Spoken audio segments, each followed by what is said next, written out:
Praise the Lord. Trying to sort out the lighting, but hopefully we will be just fine. As usual, just trying to figure out the computer as well, but we have to keep on insisting and trying to work with this technology. It's wonderful to see you who've logged in. Asanteni sana. So we want to look at a few things this morning. One of them is the issue of integrity, which is very, very critical, I think, especially in our African nations.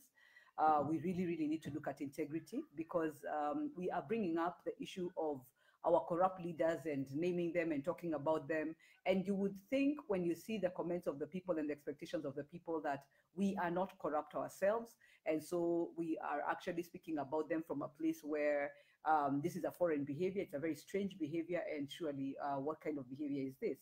I'm hoping, because one of my neighbors has decided that it's time to start drilling just at the moment that, we went live. So I'm trusting God that they are done.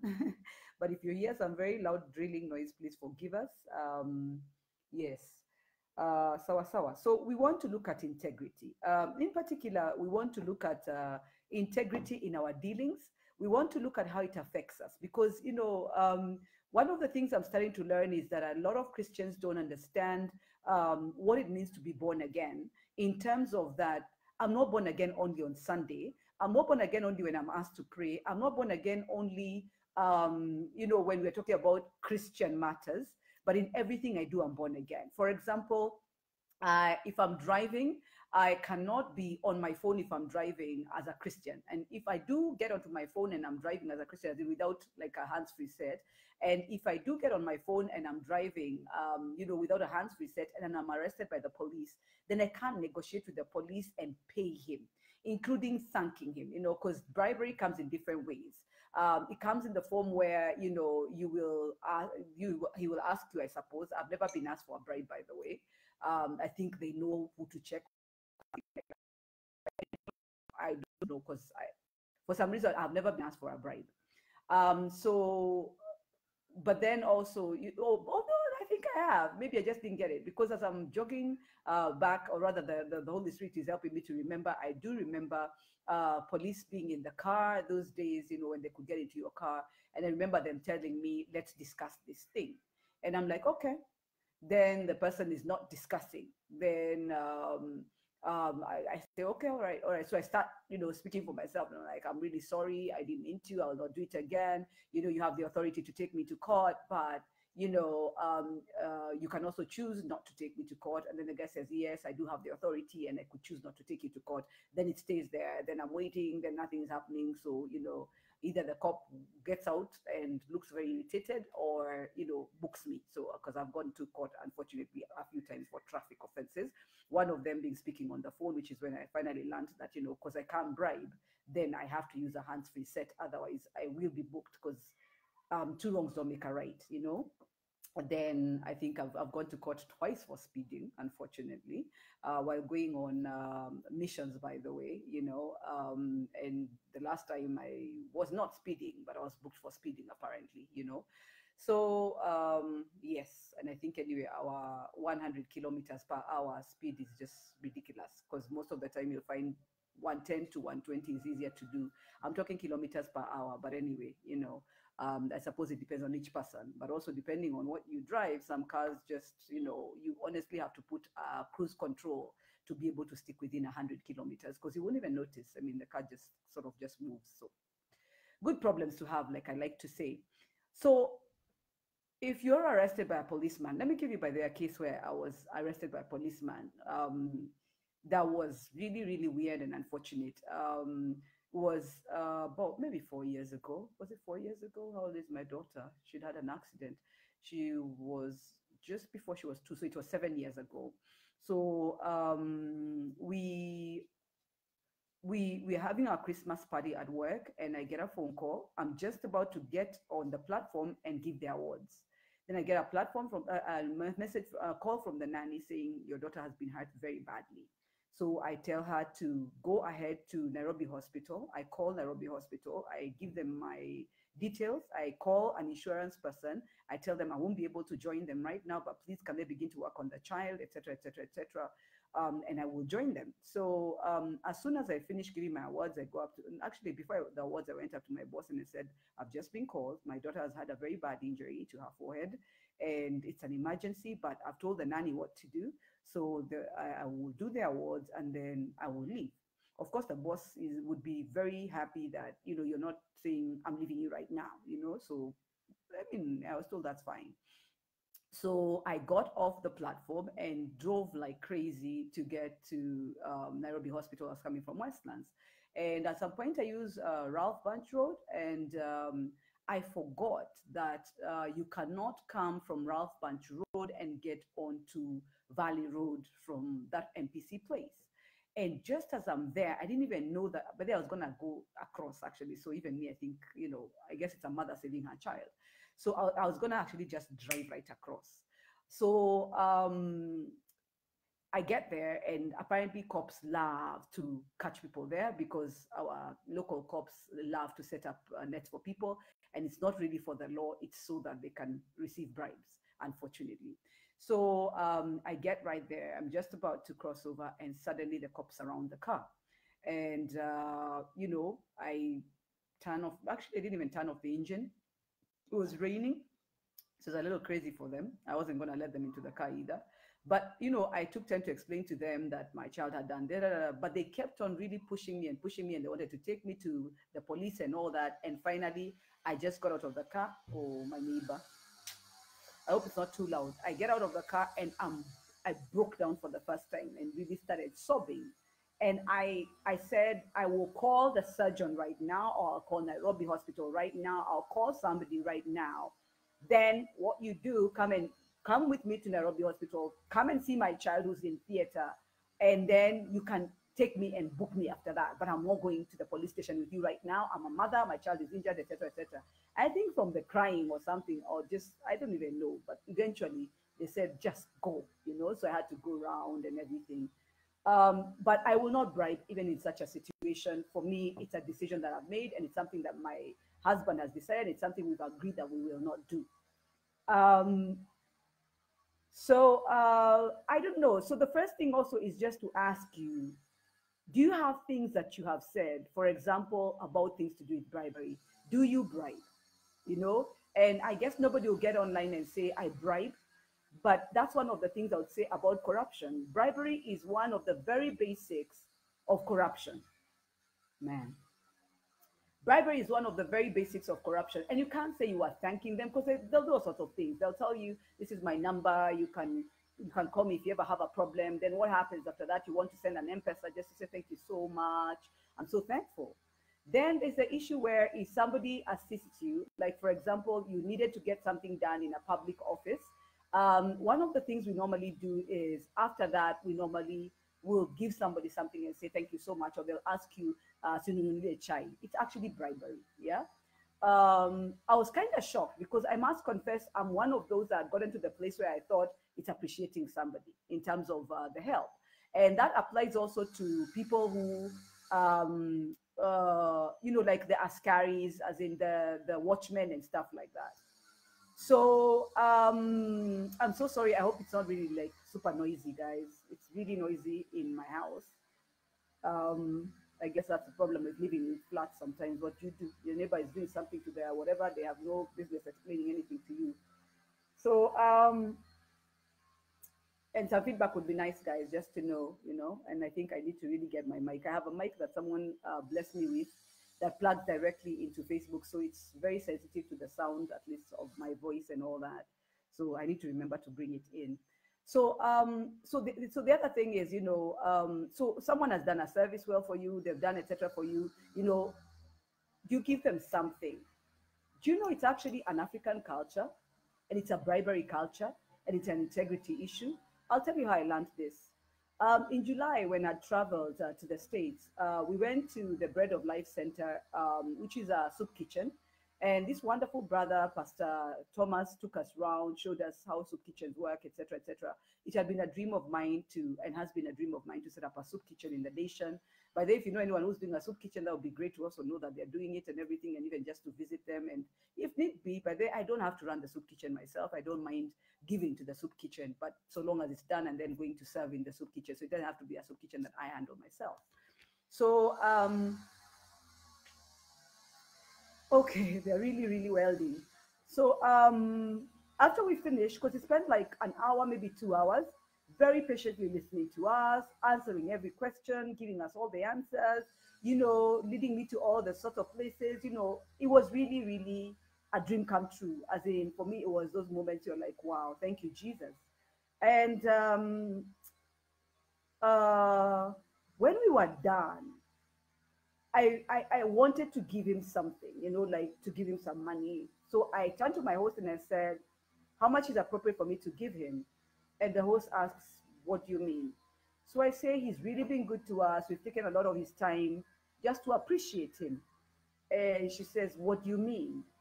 So that's when, at the point at which I realized that this thing of giving someone money because they were helpful is actually a Kenyan thing and an African thing. And as we really took time to think about it, because these are Kenyans who are with me, but they were home like 20 years ago. So they took time and we took time, and we actually, as we really, really took time to think about it and discuss it, we concluded that indeed it's bribery. It's actually bribery. And I was shocked. Now, let's take this into the business environment. I have different contacts and people being previously in the corporate world and, being pretty senior in the corporate world too. One of the things that I learned to do is the fact that at least I was paid well, even though, but it meant I was paid well, but it also came with, in senior management, you'll be paid well to compensate you for the fact that you won't have time, for people, for things the way you normally would. And I came to the conclusion that I better put my money to good use in terms of the kind of lifestyle that I live. So I have people who do different things for different whatever items. So I mean, I'm trying to share this without the service provider, obviously, because I believe it was just favor that they spoke to me. But one of my service providers, I called them because I needed to make a booking for December for one of the convenient things, when you go on holiday. And they explained to me that their offices are no longer where they were. And their offices were at such a convenient location. So I asked, how come? So I asked, is it a business environment? They said, no, not really, because I thought maybe it's a business environment, because I'm hearing people saying apparently there's no money this year, which I don't understand, because as a child of God, ideally, that's how you should flow in terms of, you can't say, oh, there's no money in the country this year. But if you're a child of God, you're in a Goshen, okay? That's one of the things. And God did promise that this year was going to be a year of financial increase. Yeah. So, or maybe my expectations are lower. I don't know. But anyway, apparently. So they said, no, it's not about money. It's not about the business. We have good business and everything. But guess what it was? They have subcontracted some people, or rather they've hired some people to provide a service for them. And what had happened was, so I think it's like the Lord even gave me prophetic word after that. I said, oh, did your workers compromise you? And yes, their workers compromised them. So typically, and I don't know if you've suffered this, if you're watching or you know somebody who suffered this, so maybe you can just tag them in. It's an issue of undercutting. Actually, I think that's the word, right? Undercutting. So someone comes into your organization, finds that you've got good workers that do this and that and the other, and then begins to offer your workers a deal so that they can go and start the business somewhere else. Actually, interestingly enough, one of my managers kept on telling me that people were offering her a job to come and go and set up something like what we do.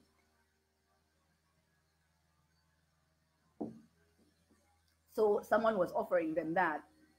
And, it was shocking that, you will have clients that will actually come to your organization to not just learn what you do, but try to see if they can get your workers as well, so that your workers can go and do what they do, but for them, like ditch you. And it's an integrity issue. So anyway, this other company actually ended up, guys ended up quitting.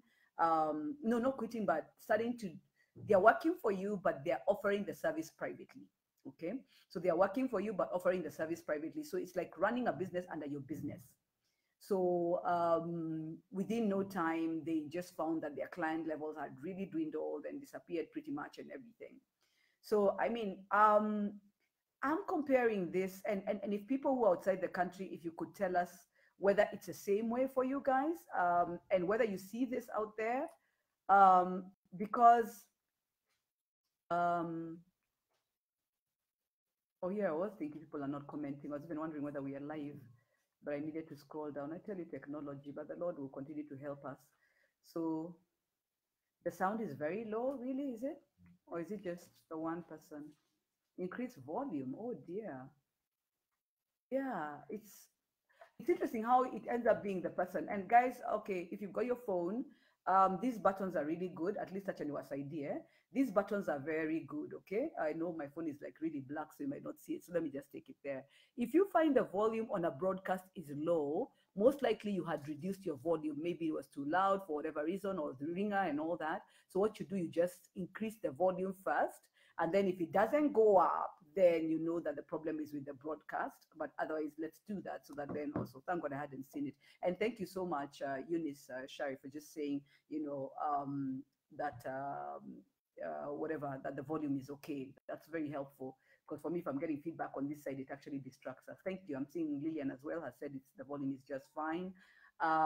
Yeah, and D is saying the volume is okay. You know, the interesting thing, by the way, we are so different. Some people are very confident, so they believe that the problem must be on the other side. And some of us are always thinking, what if it's me? Then after you're done with me, that's when you go out. So in terms of, due to business, what have you gone through in terms of business and the atmosphere and the environment of business? And then I'm going to take a moment and explain why things like undercutting people, things like breaking covenant, and of course, things like bribery. Bribery, I don't even need to explain. But I'm going to explain to you why, if you get into a contract with somebody, whether a verbal contract, psychological contract, or a written contract, if you break it without following the provisions of the contract, you come under a curse. You actually do, okay? You come under a curse, and that curse can speak and even speak into generations. So sometimes you could be trying to deal with all sorts of things, bloodline cleansing, etc., and the problem is actually you. So I also need to just share, I've been really praying about this, by the way, before I came live on it. And, the tempting thing will always be, let me give you a scenario of a friend. Two friends, actually. So one friend travels out of the country, shops for the family, comes back home, and at the airport, is told to open her luggage by immigration guys, But one of the things that shocks me about immigration guys is how they say, "Umetuletea nini?" I hate that thing. I hate that thing. It already tells you the mindset of not immigration, but customs. It already tells you the mindset of customs people. Not all of them, but by the time you get into customs and they ask you, "Umetuletea nini?" I mean, I can just imagine getting to the US and I wheel my things through Seattle, and then, Seattle, Tacoma, and then the cop comes up and says, hey, what have you brought for us?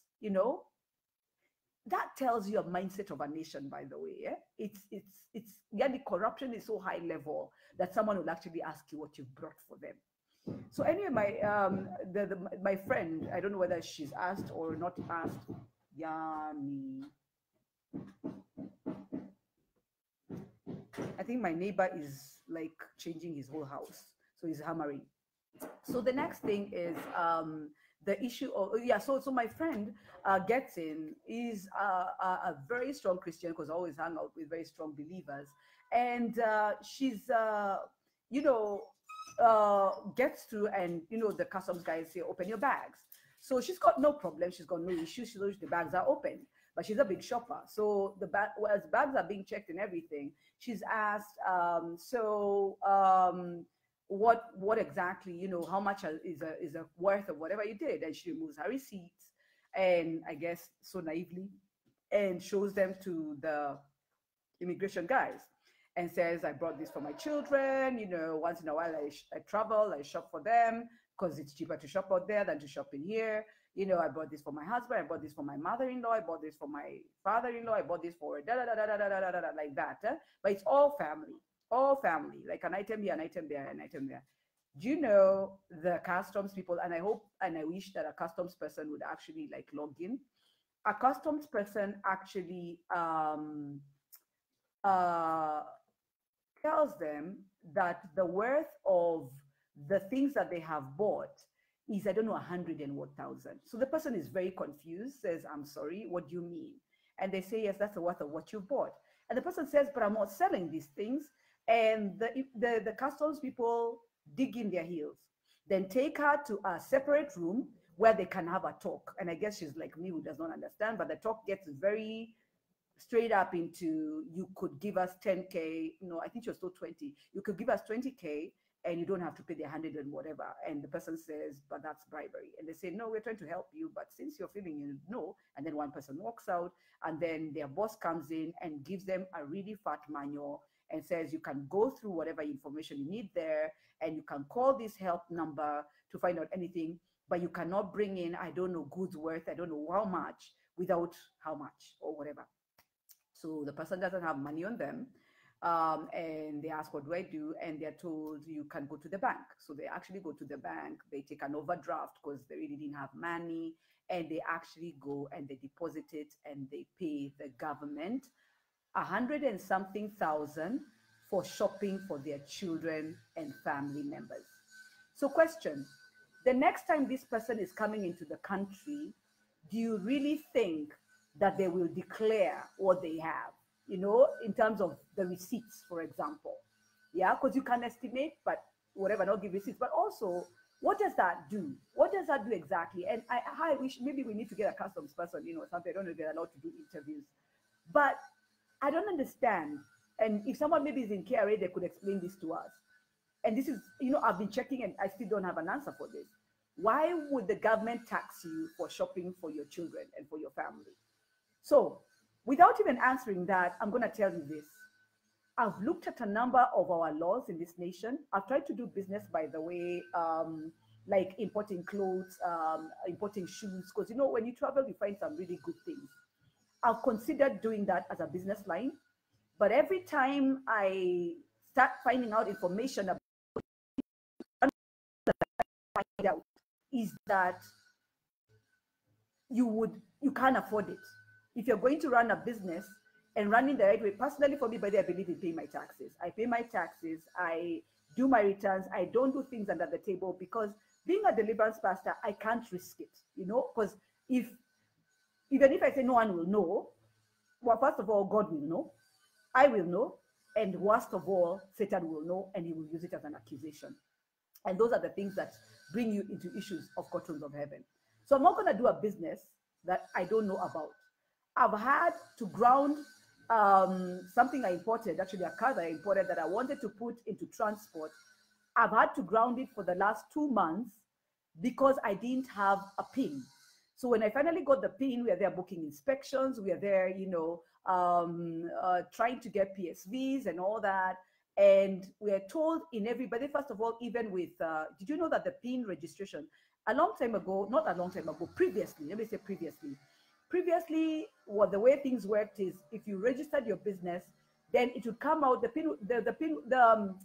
business certificate would come out, the certificate of incorporation, would come out together with the PIN, would come out together with the NSSF, would come out together with the NHIF, yeah? Employer NSSF, employer NHIF.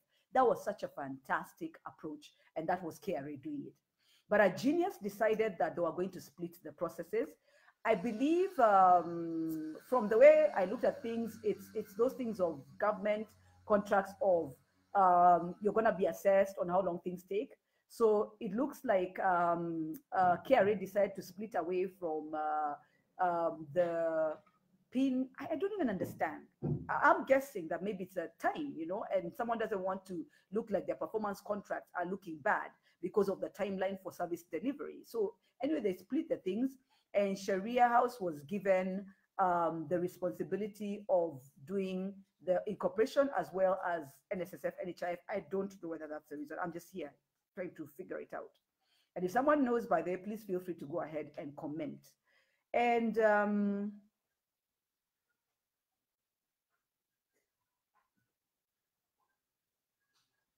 okay.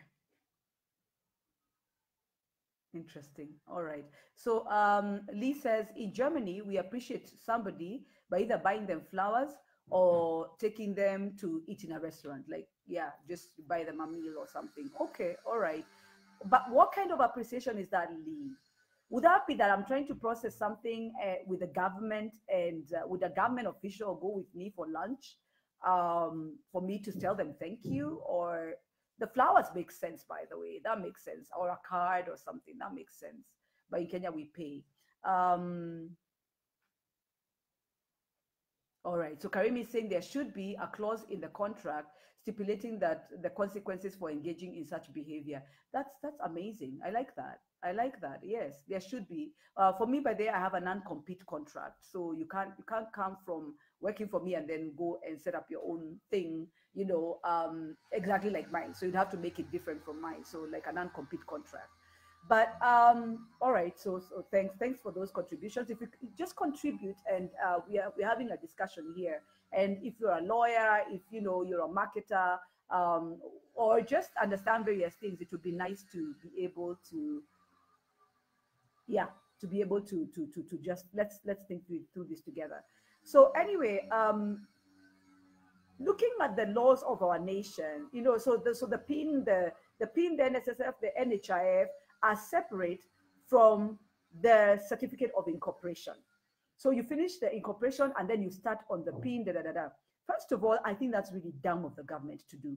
Because the thing is, the government should have done what they were doing previously, because then for the law-abiding Kenyans, I would like to think I'm one, or to think of myself as one, then we can do business. So what I did, I get the certificate of incorporation, but my vehicle remains grounded because I don't want to start to transact. I could do, something, but I don't want to do it. So losing money here and everything because you don't have a PIN. So then I get a call from a friend who says, I can hook you up with somebody who will help you get the PIN quickly. The usual Kenyan thing. I get calls by the way from people telling me, you travel a lot, Apostle. Could you hook me up with somebody who will help me get my passport quickly? I'm the wrong person to call for those things because I don't understand those things of that you need to talk to somebody to help you get your things quickly. Okay? All right. Oh yeah, Karim, and compete, yeah? Okay. All right. And so Brenda is saying, honestly, one day I guessed my figure, I said 300 euros, and there were gifts for my family. Do you know that in their chart of payment, it attracted 18,000 shillings tax for gifts? Really? I told them I only had 7,000 and was a student.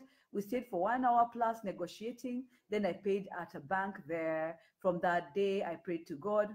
Yeah, that was robbery. You see, and that's what I'm very concerned about, that in our nation and in our African states, we actually have a system and we have laws that punish you for being honest. Okay, we have laws and whatever's that punish you for being honest. So let me go back to something. At one point, I worked in a company and there was theft. People were stealing and cracking deals and doing things, and I guess undercutting the boss. I met an auditor like I've never met. This guy did something very interesting. Instead of booking guys for the cops and all that, of course, a few people got booked with cops. But instead of booking everybody with the cops, you know what he did? He put in controls. So I also need to bring this in terms of business and from my learnings in that environment, and I changed how I do HR, in terms of not catching people out, but in our policies, in the things that we do, you tighten the pipes. And when the person tightened the pipes, what I didn't anticipate is that it was actually going to lead to resignations. So the people who are stealing, that didn't know that they were stealing, began to resign one at a time. Why? Because you find that somebody maybe they've discovered that they can maybe use the company credit card and to do their personal things, and nobody was noticing.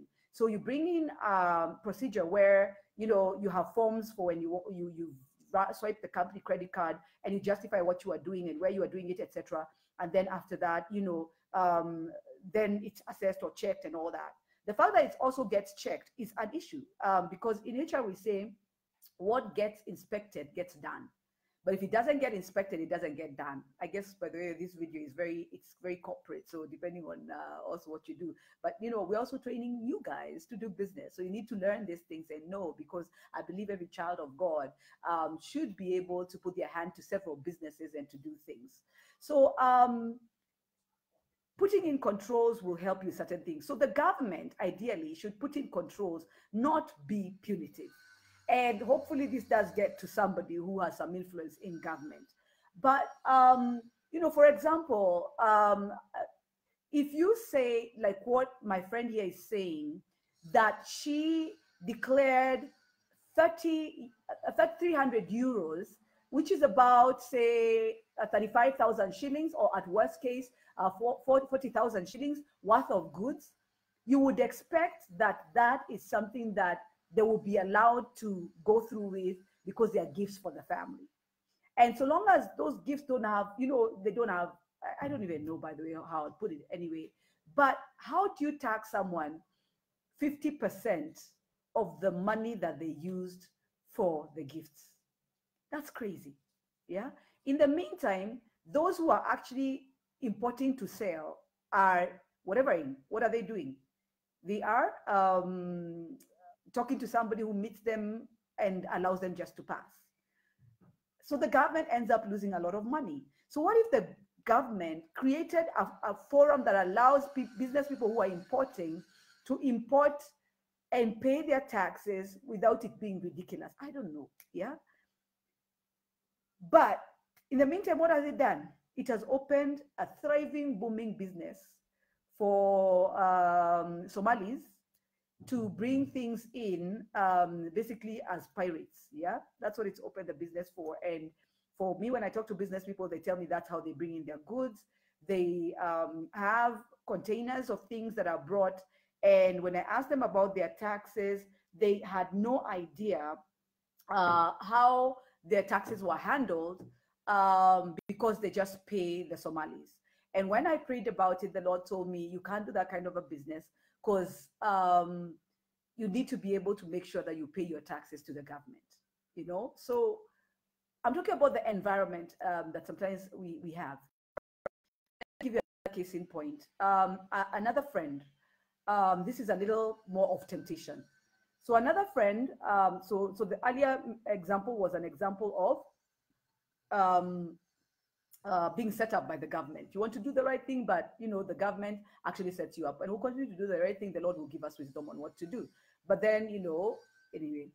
So the next thing is the issue of the issue of breaking contract.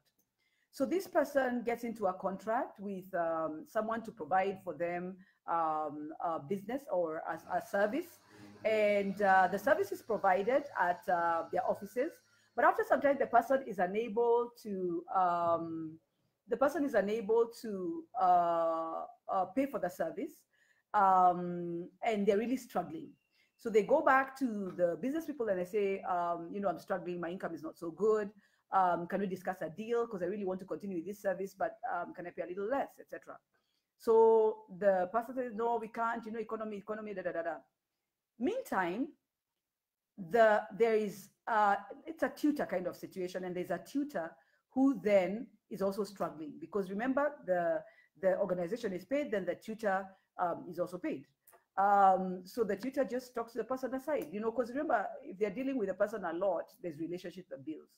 And the tutor approaches the person and says, listen, I've not been getting my pay, I'm really struggling, etc. So what does the client start thinking? And the way I'm paying a lot of money, and you mean you're not paying the person? So they start getting angry. So what happens with that? You've been set up. The first setup was that you don't have enough money. So you start to think, and the way I'm paying a lot of money, then you're getting upset because you have to pay all that. Then the next thing is either you find out that the tutor is paid peanuts according to you, or that they are not being paid, or whatever it is. So now you become judge and jury. And because you're feeling sorry for the person, you give them a little coin here, a little coin there, a little coin here, a little coin there. Then you decide, based on Satan basically just fooling you, that you should just, go ahead. You're going to be helping this person anyway. That organization that you subscribe to is dishonest. How could they? So you know what? Then the person approaches you at that very time when the sin is ripe, because the Bible calls it the sin becoming ripe, and they tell you, I could just be coming to your house and offering you this service. And it sounds like a good solution. Of course, they give you a really good deal and they undercharge. Why would they undercharge? They would undercharge because they don't pay rent, they are not paying their taxes, they are not paying workers, they don't need to build the business and also maybe pay loans and all that. So that's the other thing people need to factor in. So going back also again as an example to even our nanny school and how we manage things, we have a leasing arrangement where you outsource the domestic workers thing to us. So you're so tired of the turnover, you're so tired of the drama, you're tired of these things you're reading nowadays, that these people are taking people to court. And by the way, it's very, very expensive. They will take you to court and you get into a lot of trouble. So you say, you know what, this is an agency, they understand human resource. I'm willing to pay, so I will pay this much and just have peace of mind. And that's the model, that's the concept, that's the idea. Outsource to us the issue of domestic workers, outsource to us the issue of managing them from a standpoint of, if you have an issue, we'll do the warning letter. If you want to remove them from the place of work, we will transition them without you getting into trouble for wrongful termination, yada, yada, yada. When you have the leave, the girl is supposed to be taking her leave, we will make sure the girl takes her leave, it's documented, but also we will give you a worker at no extra cost. And you sit back and you're like, oh, wonderful model. But Kenyans seem to have this thing where someone's like starts checking, oh, how much are you being paid? I know I'm paying, I don't know what. And you're left thinking, I'm paying my NSSF, I'm paying my NHIF. Have you computed that? But could you also contact me and ask me, I pay you this and you pay the girl this. What is the thing? By the way, I have no problem discussing it. So you pay your NSSF, you pay your NHIF. We have a medical scheme for our girls. So by the time you're checking all that, and then of course I'm not going to do it for free, because I also do inspections in homes. When the girl is in your home, we will book you as a client, we will pass by and we will inspect, surprise the girl and do the inspection. Now, for the girls, the idea is for the girls that, one, they will be paid within the minimum wage, okay? So they don't normally know how to negotiate for themselves, so we will negotiate for you and ensure you're paid within the minimum wage. Number two, when you work well, you will get a salary increment. Number three, house girls have this thing where if you try to get references for them, and this is our biggest challenge by the in recruitment, if you try to get the references from them, we do not admit without references. Either they will have called someone and told them to pretend to have been their former employer, or they will tell you they don't have references. Because normally, how do house girls leave? They are thrown out in the night. Mama gets angry, comes and finds that they have mixed vegetables, and hey, this happened in our house once, not this house, but my mother's house. She mixed, we came home and found the house was smelling as though someone had a major fart. Yes, I've just said that, on TV. But it smelled like someone had had a major fart, a shooter. Yani the house was smelling like serious shooter. So we are wondering, has this girl gotten sick? What has happened to her? And we went, mom knew where to go. So she went to the kitchen and she found that the girl had cooked the chicken together with cabbage. And I think she put some potatoes in there. And I can't remember what else she mixed. But out of that mix, it's like a chemistry lab. Out of that mix, it appears that when it combusts, and cooks and everything, it smells like someone was having a serious fart. So, we also take away those kind of headaches from you. So we'll teach the girls how to cook. By the way, I believe in a rehabilitation approach. So I will bring the girls into the school. So there's a hiring cost and everything. Then I bring you to the school and we board you, okay? Because previously we never used to board the girls. Then they started getting pregnant. Because they'll go sleep. Apparently, cops offer a place to sleep if you don't have a place to sleep, but of course, they'll have sex with you. I think the place they offer to sleep is normally their houses, and have sex with you. So we said, okay, we can't expose the girls to that. So we admit you for a week to 2 weeks. We will do counseling if you have a background issue. Now that's my clock. We will do counseling. We will prayerfully do deliverance. Okay, let it just go as I read the comments.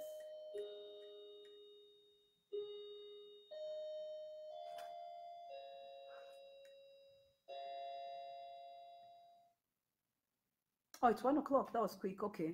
Um, Someone's writing something very important here, but it's hidden. If you don't mind rewriting it, that would be great. It's the person who's saying being put in a different tax bracket and an offense is raised and are put in a position so that they bribe to clear the cargo. The longer the cargo stays, it incurs storage. That's the demurrage thing that they call. Yeah, it's such a sad state of affairs. Could somebody, if you wrote that comment, I think it's a really critical comment and we'll learn something from that. If you could just repost it again, because I don't know how to use my computer. So I don't know it. Let me try. No, it's not working. It's not working. It's just not going as it should. Oh, it's back. Woo! Thank you, Jesus. I've learned. It's back. Thanks, Modon. Yes, I can go back and forth. I don't know. I couldn't go back. Apostle, what you're saying is very true. Business people in manufacturing industry who have been importing raw materials and are paying duty find themselves being put in a different tax bracket and an offense is raised and are put in a position. Yes. It's so punitive and it's ridiculous. And some of these goods are actually not available in the nation. So what are you supposed to do? Or in the nation, they are like at a ridiculous price. But back to like giving the example of the nanny school. So, by the way, let me tell you, one of the things I learned about nannies. So we will take you through counseling. We wake up early in the morning and pray with you. Sometimes we give out Bibles. But if they don't have sweaters and everything, we'll give them sweaters. We give toothpaste, we give pads and all that. So there's, just basically a feeling of a family. And we let them know they're part of us, they're one of us, etc. But man, have you ever seen ungrateful people? So you find there are some who are grateful and they understand. But there are some who, will go into the home and begin to try and see if they can find a compromise with the clients. And unfortunately, there's a lot of the clients also lack integrity, sadly enough. Not maybe a lot, a few, lack integrity. So they'll use all sorts of things to try and get that out. We have had some clients who have come from online, and like I have one in, I think there's one I met and told me, I know who you are. You are Apostle Kathy. Now, I also had another one, like I told you, who sent me a message insulting me about the difference between the pay of the girl and what we receive. But what someone doesn't check is, have you checked NSSF, NHIF? By the way, have you checked that the issue of PAYE? The girl has a medical cover. The other day, by the way, we had an incident. A girl was bleeding very, and calls us and tells us the girl is bleeding heavily. We told the client, put the girl into a taxi, send her to us immediately, and we're going to go and take her to our doctor. And the girl refused. Of course, the moment the girl refused, we knew that this was an abortion case. So we told the client, I think your girl is actually procuring an abortion. So please get her away from you as soon as possible because, whatever, because, this could become a police case. And if she's not willing to come so that we can take her to hospital, that becomes a serious, serious issue. So by the way, the girl went, finished her abortion, etc., and then tried to come back. Yes, could you report me? And we said, give us a doctor's bill, or let's take you to a doctor so that we can double confirm that you did not have an abortion, because we're a Christian institution. We will not, you can get pregnant. By the way, we send our girls on maternity leave. If you're pregnant, and some clients are just awesome like that, they allow them to work to the very end, or towards the end, because a lot of girls normally will tell you I'm 6 months pregnant when they're 9 months pregnant. So we always give it like 2 months before the delivery date that we thought about. And then we then take the girl on maternity leave. Then we figure out something, and most of the time we'll give the girl a day's call, a job, so that she's able to take care of the child at the same time once the child reaches at least 6 months. But basically just trying to resolve things, looking at things and trying to see. So for the girls, it's an issue of that, they will not be nyanyaswad and thrown out without things like notice. They will get their leave when it's due. Their salaries will be paid good salaries. We have girls who come to us and say, oh, I would like to get 6,000, and we could get them a client for 6,000, but it's not lawful to pay people 6,000. At least we will not do it. We know some people can only afford that, of course, but we as an organization refuse to engage in that. So we will find a girl who actually wanted just 6,000 shillings, and we move the girl up to minimum wage, but she gets to the home and still gets greedy. It's so sad. So what happens in such a case? Let me see what Brenda is saying. Right now, one can not even carry their own personal PC, really. They want us to pay tax for bringing it in. Laptop yangu nimekuwa nayo for years. Suddenly it attracts tax at the airport. What? Really? Okay, that's never happened to me because I move around with my computer. But you see, that's the thing with these laws. They are very, they change according to the person, and the person can get to decide what they're charging you for and what they're not charging you for, and thereby bring a lot of corruption and bribery. It's so unfortunate. But then, you know, in other nations, when you travel like out there and you're stopped, the cop asks you, do you have anything to declare? And normally, in fact, they don't even say, do you have things to declare? They have a place for goods to declare and a place for nothing to declare. So if you're passing by, normally, typically, what these guys do, but they are very honest. As in, guys abroad have just an honesty thing. Because if you go and look at some things like subways and everything, you can actually jump over the subway place and go and get onto a subway. You know, only that, of course, everything is CCTV monitored, but you look for the cameras and you can't see them. And when you ask somebody, what's stopping us from just jumping over this thing? Why do we have to have, you know, the Kenyan that you are? Why do I have to have a card? You know, I didn't know about the card. I mean, and I really need to get to this meeting quickly. You just jump over it. Kwani, the people look at you shocked. So yeah, you learn not to ask those African questions of that are actually point to lack of integrity. But it's shocking how growing up in a nation where integrity is an issue, and basically Africa, it's an issue. Even in South Africa, by the way, they're even more corrupt than us. You can actually learn corruption without even being corrupt. So, for example, like things like breaking a contract, stealing people's workers, and things like those are integrity issues. Yeah. So when I get to a country, normally I will go to if I carry nuts or carry, you know, flour or those things, I normally will go to the place for declaring and go and say, yes, I'm carrying this, that, and the other. They won't open your bags and they don't ask you anything. They just let you go unless you're carrying something that's not right. So in this case, like sausages and all that, they will take them out and they will pretend to dump them in a garbage, but the garbage is so clean. And I honestly believe they take them home. I believe they know Kenyan sausages. So, you know, but then, so that's the thing, you know, and the customs people are very nice, you know, and they will tell you this, and then you get to choose whatever it is. And I'm yet to get into a country where when I went there, I was actually told you need to pay this much. And I normally disclose everything that I am carrying with me. So it's very unfortunate that in our nation, that's where you find yourself in a lot of trouble and being fleeced and all that kind of thing. So let's go to contracts. So, oh, by the way, so the other day, and you know the saddest thing is that this thing always comes through. The other day I had someone lie to me that they don't have one of my girls. And then I drive somewhere to go and do deliverance. And what do I find? The girl. You know, I didn't even know that's where she was, by the way, because God is kind like that. So, you know what I've decided at this rate? I am taking the person to court.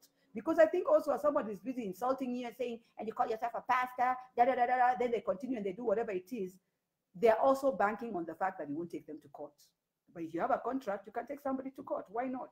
Yeah, unfortunately, you don't want to do that. So let me read for you a few scriptures about how God handles covenants, because covenants is about signing. And this refers also, by the way, to if you're an employee somewhere.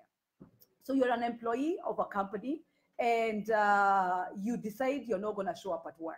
Yeah, you will be held to account by God. You can't just not show up at work. No matter what they did to you, you cannot just show up, not show up at work. As Christians, we serve notice.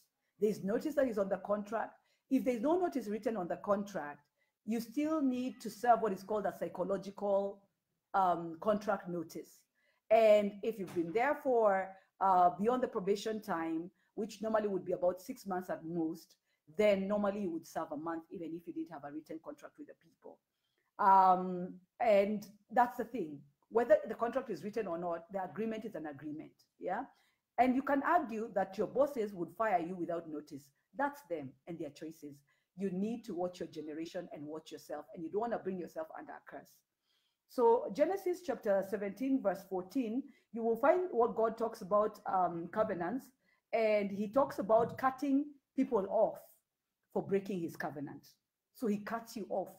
if you break covenant. In this case, it's breaking his covenant, but that's who God is. But then God hates a covenant breaker. He does, because he's a covenant God. He believes in covenant, and there are consequences for breaking covenant. So you come under a curse while you're thinking that you're helping out. You know, in a situation where, like I was giving you earlier, where the tutor is not being paid, and therefore they tell you, oh, you know, I've not been paid, could you lend me money, etc. And what they're doing is manipulating you. The best thing you could do is ask the owner of the organization, how am I paying you, but you're not paying the tutor? Ask. There's no harm in asking. You think, oh, I'm going to get them into trouble. Then, you know, tell the person, tell the tutor, oh my God, I'm going to have to speak to your bosses about this. You know, that way they won't bring you rubbish. Then they'll tell you, oh, leave it, leave it, leave it. Then you know it's not even true. Okay. I'll get into trouble. I don't know what they are preparing you for the kill. And yeah, so then Leviticus 26, verse 17. The Lord again is talking about covenants and covenant breaking, and says that for breaking covenants, that they will come under a curse. And he says, if you reject my statutes, and if your soul abhors my ordinances, so as not to carry out all my commandments, and therefore you break my covenant, you know, there are consequences for that. And then there's Ezekiel 16, verse 59. For I will also do with you as you have done, you who have despised the oath by breaking covenant. That one, God does not even express it, okay? So, for I will also do with you as you have done. So what does that mean? If you break covenant, you are robbing the person, you are stealing from the person, you're inconveniencing the person, you are actually being very hateful and disrespectful. And God promises, I will also do with you as you have done, you who have despised the oath by breaking the covenant, okay? So some of you may be sick. Some of you, your children, things could be happening to your homes, and you're wondering, maybe your finances and all that could even affect your marriage, by the way, and you're wondering where it's coming from. Sometimes you will find that there was a covenant that was broken for one thing or another. This includes also the marriage covenant, and especially the marriage covenant. So you get into a marriage covenant, you swear according to the marriage covenant that you will not to forsake all others, yeah, till death do us part, but you go and have an affair. That actually brings you into judgment, yeah? It brings you into judgment with God, because you swore a covenant, but you did not keep the covenant as God says. So it brings you into judgment. I will also do with you as you have done, you who have despised the oath. By the way, sometimes one of the things I have noted as a pattern is when somebody goes and breaks their marriage covenant, when the children are older, I found that the children of that person normally find themselves in a situation where the person who's married them breaks covenant and mistreats them. Same way as people who beat female or mistreat their spouses, whether male or female, when the children grow up, the children actually go through a lot as well and are mistreated by somebody else. And this must be coming from Leviticus 26, verse 15, that I will do Ezekiel 16, verse 59, that I'll also do with you as you have done, you who have despised the oath by breaking the covenant. And then we have Isaiah 24, verse 5, which brings the land under a curse. The earth is also polluted by its inhabitants, for they have broken covenants, and they have violated statutes, and they continue to break the everlasting covenant. So what also comes under curse is your earth, the ground that you have. So if you want to do farming, if you want to engage in anything to do with the earth is actually cursed as a result of breaking covenant. So you cannot have any productivity. Please note that earth also represents, the storehouse. So in terms of your income and the work of your hands. So you can find yourself losing a job, being fired. You can find yourself being interdicted or being taken into court for something you did not do, but it's because you broke covenant. And so the earth which you're tilling, remember we are supposed to till the earth. So your job, whatever you do, is actually tilling your earth. So you will find yourself that job will actually turn against you as a result, or whatever it is, your business and all those things, because of breaking covenant. Then we have 1 Kings chapter 11, verse 11. 1 Kings 11, verse 11. Because you have done this, and you have not kept my covenant and my statutes, which I have commanded you, I will surely tear the kingdom from you and will give it to your servant. Okay, so that can also happen in a situation where, and this is very, very real in the workplace. You go breaking covenant, and what can happen is that you can find yourself being removed from leadership, and the people who work under you are actually promoted in your place. So whenever you find, especially that kind of thing happening, where someone things are taken away from them and everything is taken away from them in terms of leadership, in terms of authority, and someone who's junior to them is actually appointed, that is always a situation of covenant. Not always, but normally a situation of covenant breaking. So basically you're dethroned and you lose your promotion. The way we're always saying, I will be fast and never last. You know, you find yourself actually becoming last and never fast because you have broken covenant. You become tails and never heads because you broke covenant. And the thing is, covenant, by the way, sorry, I'm using the word covenant. Another word for covenant, let me say the modern day word for covenant is contract, okay? It's a contract. A covenant is a contract. So if you're in contract with someone, just follow the procedure. You know, if you want to get out of the contract, serve your notice. You know, I remember one of the neighborhood groups that I'm in, where, bless the Lord, we are landlords, not lords. I don't know why we came up with landlords, but anyway, we are owners of the properties, and we are there. So in that capacity as homeowners, and the person was, someone was saying that apparently some services are not being provided, and they were saying, why should we pay them? We have to stop paying them. Service church cannot go through them anymore. And one person said, guys, I think what we should do is give them notice. Then anything that we owe them up to that place, let's pay it up. And then effective X time, we will serve our notice up to X time. And then after that, we will move on. And those are people who have values. Normally, in such a case, you will find, unfortunately, it's either Mwindi who says that, which, by the way, they are not always very straightforward. Actually, sorry, an Ismailia. In this case, it's an Ismailia. Ismaili, sorry, they're called Ismaili. So this was an Ismaili. So you find a Muslim who follows their teachings of the Quran will normally not break covenant. They will go into the procedure for the covenant, and then they will exit the covenant or the contract according to whatever it is. So this Ismaili guy is the one who said, let's not do this. In the meantime, all the Kenyans were saying, let's jump ship, let's whatever. And for me personally, I was saying, it's not right. We need to pay them what they owe, etc., etc., etc. Do we not have a contract with them? How can we just jump? But majority of people are shouting how we should just jump, jump, jump. And of course, the excuse is, why should we pay you if you're not doing? Again, that is between that person and God. It's the same thing with tithe, by the way. You can't say, I'll not pay my tithe because my pastor is eating tithe. If you're not going to pay your tithe there, then remove your tithe into a ministry that the Lord will lead you to. But you can't say, I'm not going to tithe because the pastor is going to eat the tithe.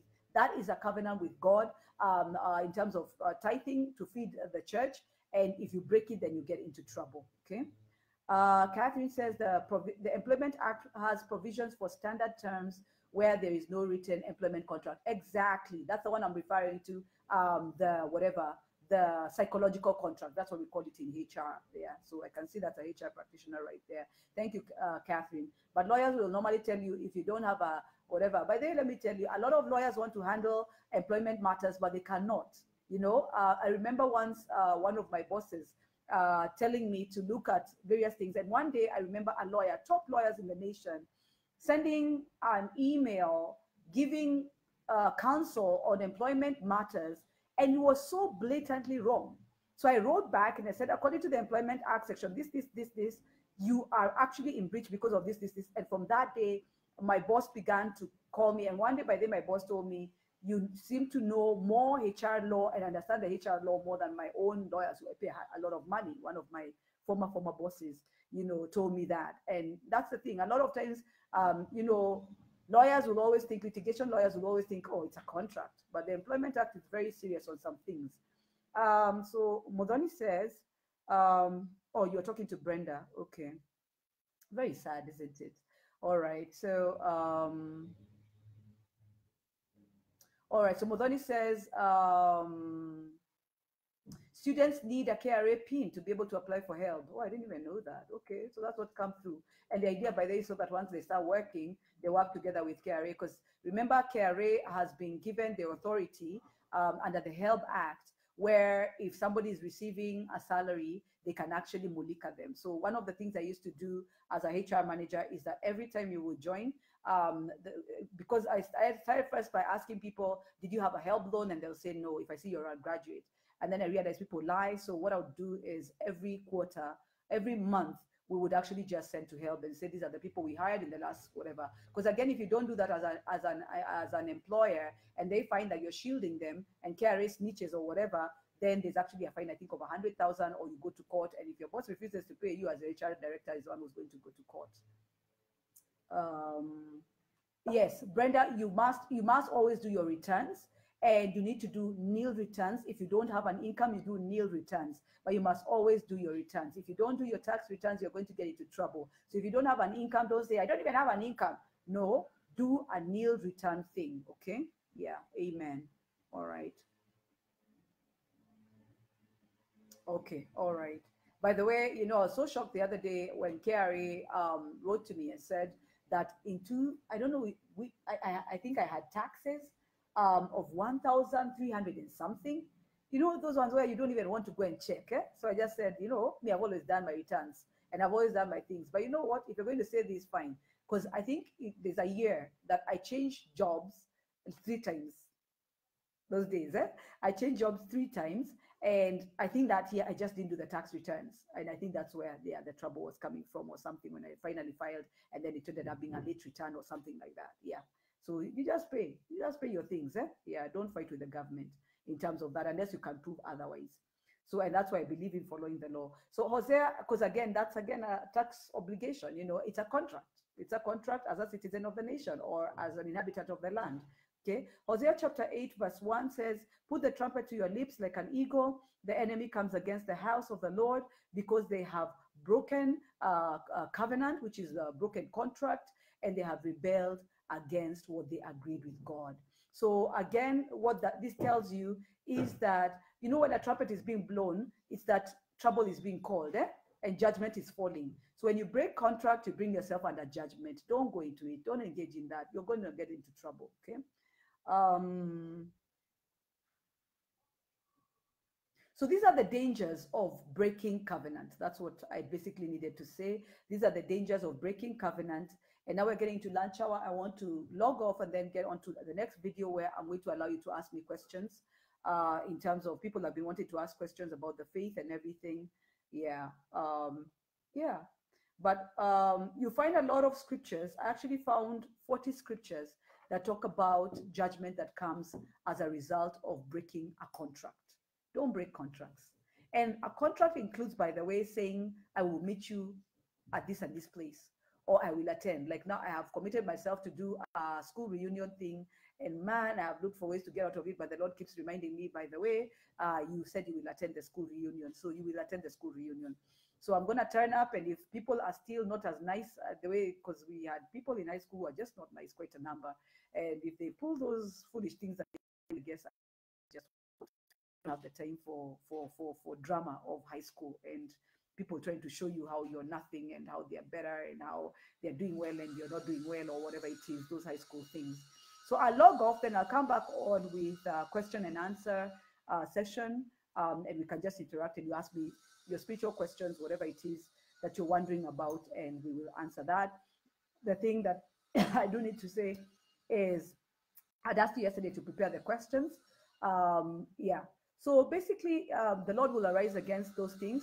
But I think for me also, the other thing I've just decided to do is, if you break my contract, I will forgive you.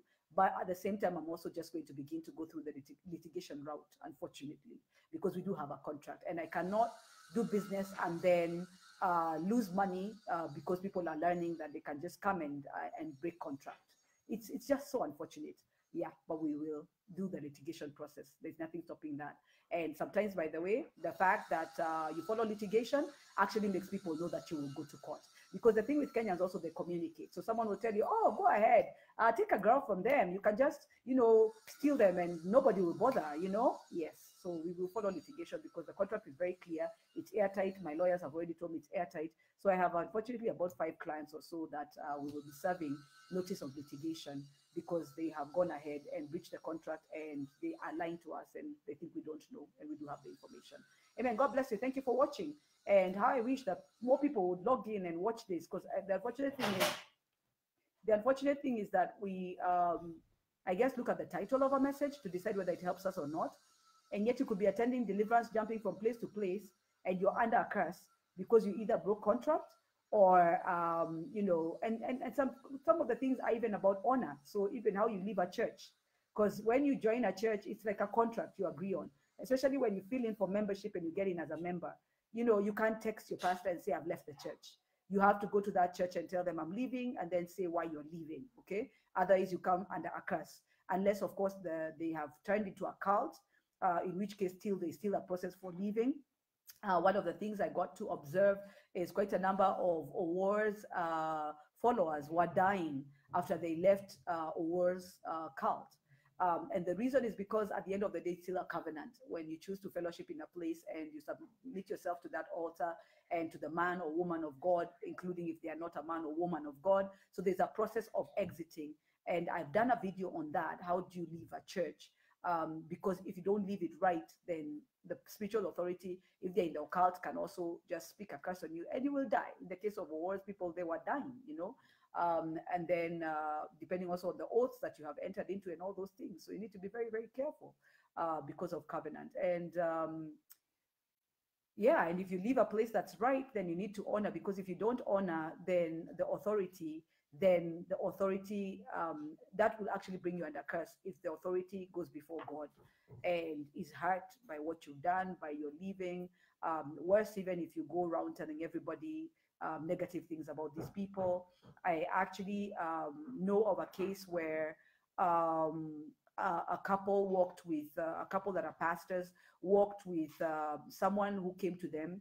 The person actually just got to learn about this ministry. This is about breaking covenant in church, okay? So quitting ministries and just getting out and not saying anything and just not turning up anymore and lying. So this person was in a very major fix. Things were very thick for them as a couple, and suddenly they got to learn about this ministry, which is also a deliverance ministry. And they went there and they cried and they were really injured and hurt by the people they've been under. These guys walked with them, stood with them.